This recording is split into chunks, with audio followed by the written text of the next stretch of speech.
इधर राजस्थान के उप मुख्यमंत्री प्रेमचंद बेरवा ने कहा, पिछले सरकार ने आनन फानन में जो नए जिले सर्जित किए हैं उसमें कई कमियां थी। मुख्यमंत्री ने इस संबंध में कमेटी बनाई। देखिए, जब पिछली गवर्नमेंट थी उन्होंने आनन फानन में जिस तरह से ये जिले सर्जित किए गए हैं उनमें कई खामियां थी जो हमारे माननीय यशस्वी मुख्यमंत्री जी को महसूस हुई और उनके पास कई बातें आई। इसके लिए उन्होंने कमेटी बनाई।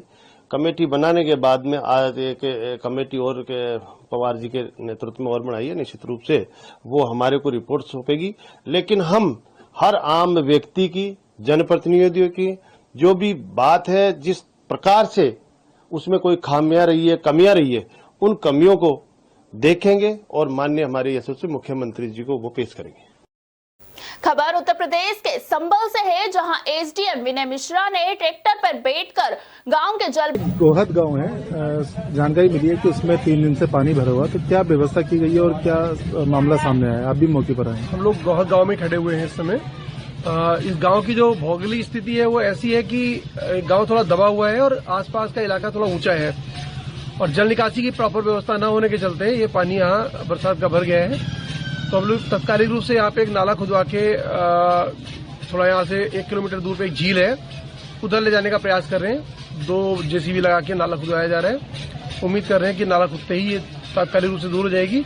फिर गांव के समीप एक तालाब भी बताया गया है, उस तालाब की भी चिन्हांकन करा के उसकी भी गाद निकलवा देंगे ताकि बड़ा जो पानी का अंश है वो वहाँ पे भी समाहित हो सके। तो सुना है कि बिजली भी बनकर रखती है गाँव की। बिजली को रिस्क है कि पूरे गांव में पानी भरा पड़ा है तो कहीं करंट ना फैले इधर उधर, इसलिए उसको रोका गया। तो आज शाम तक हम उम्मीद करते हैं कि पानी निकल जाएगा तो बिजली की व्यवस्था भी सुचारू हो जाएगी। चलिए बढ़ते अगली खबर की ओर। जेएमएम नेता हेमंत सोरेन को जमानत मिलने पर शिवसेना नेता संजय राउत ने कहा, ईडी 10 साल में जितने भी पॉलिटिकल लीडर्स को अरेस्ट किया है वो किसी के खिलाफ कोई एविडेंस नहीं मिला है। मैं उदाहरण हूं, मुझे पकड़ा था, कोर्ट ने कहा उनका क्या संबंध, उनके पास अगेंस्ट कोई एविडेंस नहीं है। अनिल देशमुख के खिलाफ कोई एविडेंस नहीं है। केजरीवाल जी को पकड़ा है लेकिन ईडी कोर्ट ने कहा उनके खिलाफ कोई एविडेंस नहीं है। आप उनको परेशान कर रहे। हेमंत सोरेन के बारे में भी यही कहा है, लेकिन इस देश की एजेंसी मोदी और शाह की प्राइवेट एजेंसी बन गई है और वो उनके इशारे पर उनके विरोधियों को छल कपट से अरेस्ट कर रही और जेल में डाल रही है। हेमंत सोरेन बेकसूर थे, हम पहले से बोल रहे हैं। केजरीवाल जी बेकसूर है, मनीष सिसोदिया निर्दोष है, सत्येंद्र जैन निर्दोष है, अनिल देशमुख निर्दोष थे, संजय राउत निर्दोष थे। इधर केंद्रीय मंत्री चिराग पासवान केंद्रीय मंत्री बनने के बाद पहली बार पटना पहुंचे। समर्थकों द्वारा उनका स्वागत किया। इस बात की है कि उनके भरोसे पे मेरी पार्टी खरा उतरी। ये कोई सामान्य बात नहीं है कि आप एक सांसद वाली पार्टी को, मुझे नहीं लगता गठबंधन राजनीति के इतिहास में इससे पहले कभी ऐसा हुआ कि एक सांसद वाली पार्टी को 5 सीटें लड़ने के लिए दी गई हों। खुशी मुझे इस बात की है कि हमारे तमाम कार्यकर्ताओं की मेहनत से वो 5 की 5 सीट हम लोग जीते भी। प्रधानमंत्री की झोली में हम लोगों ने उस सीट को जीत कर दिया भी। कल जब हमारी प्रधानमंत्री जी से मुलाकात हुई तमाम सांसदों के साथ, उनकी बातों में भी इस बात की खुशी देखने को मिली। उन्होंने भी अपना आशीर्वाद और मार्गदर्शन हम लोगों को दिया। आपको एक बहुत महत्वपूर्ण मंत्रालय दिया गया है बिहार के लिए। चिराग पासवान आप क्या करेंगे, क्योंकि बिहार फर्स्ट शुरू से आपका एजेंडा रहा है? बिल्कुल, मैंने हमेशा से बिहारी फर्स्ट के माध्यम से बिहार में फूड प्रोसेसिंग यूनिट्स का मैंने जिक्र किया।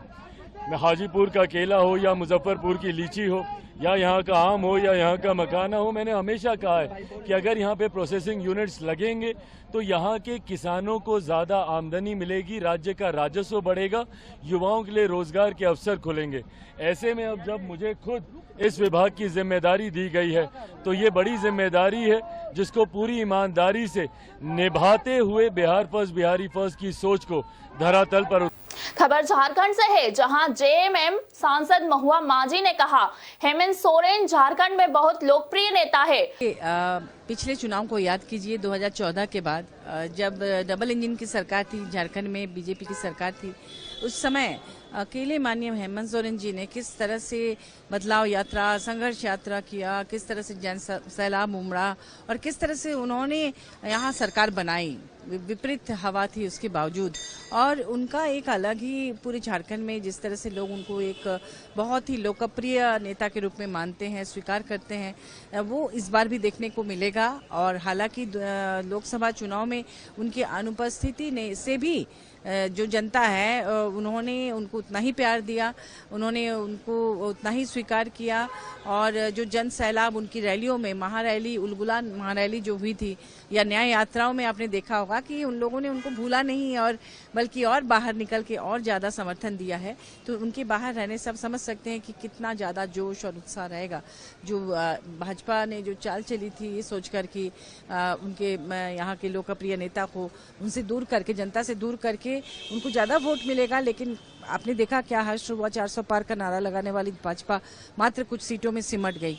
तो ये यहाँ की जनता जानती है कि कौन उनके लिए काम कर रहा है, कौन सिर्फ धर्म के नाम पर लोगों को लड़ा रहा है। आपने देखा कि अयोध्या में जो कुछ भी हुआ, इससे अब सबक लेनी चाहिए कि धर्म के नाम पर अब राजनीति नहीं हो सकती, ये गुमराह करने वाली राजनीति। अब विकास की बात कीजिए, क्योंकि हेमंत सोरेन जी ने अपने कार्यकाल में, माने उनका जो टेन्योर था उसमें आपने देखा कि किस तरह से जनता के सवालों को देखा, किस तरह से तरह तरह की योजनाएं लॉन्च की, पलाश प्राण, फिर ये फूलो झानो आशीर्वाद योजना, सावित्रीबाई फुले किशोरी समृद्धि योजना, गुरुजी क्रेडिट कार्ड और तमाम तरह की योजनाएं यहाँ के लोगों के लिए, सरकार आपके द्वार कार्यक्रम और इन तमाम चीज़ों से लोगों का जो दिल जीता, उससे मुझे लगता है कि अब उनके आने से उसका बहुत फर्क पड़ेगा।